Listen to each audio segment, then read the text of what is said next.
So during the double top, price reaches a point where the selling pressure begins to take over the buying pressure. So when the selling pressure takes over the buying pressure, it causes price to reverse. When identifying a double top, you will see that sellers gain momentum in the market before the buying pressure comes to a halt. The buyers still attempt to push price upward and the sellers take control once again.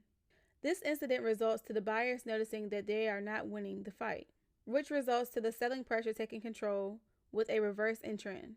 So during the double top, first the market comes off of a bullish move, then sellers gain momentum, followed by that the buyers attempt to continue bullish, and then the sellers take control. Let's take a look at the double top in depth.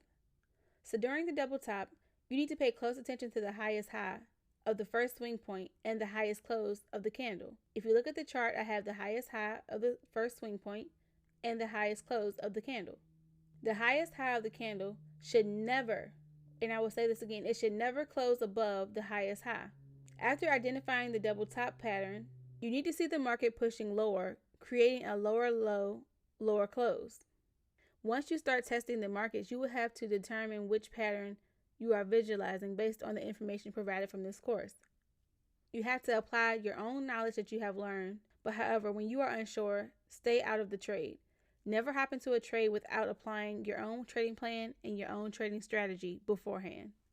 So let's take a look at the double bottom pattern here. When identifying the double bottom, you need to pay close attention to the candlestick that confirms the double bottom.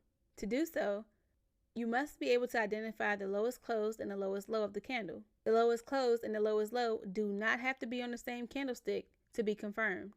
The lowest close can touch the lowest low point, but do not break or close below the lowest candlestick. Remember, not one single trader views the market the same way. You may be able to view the charts and find the same opportunity, but on a different candlestick than the next trader. And that does not make your confirmation wrong. It just makes you an unique trader.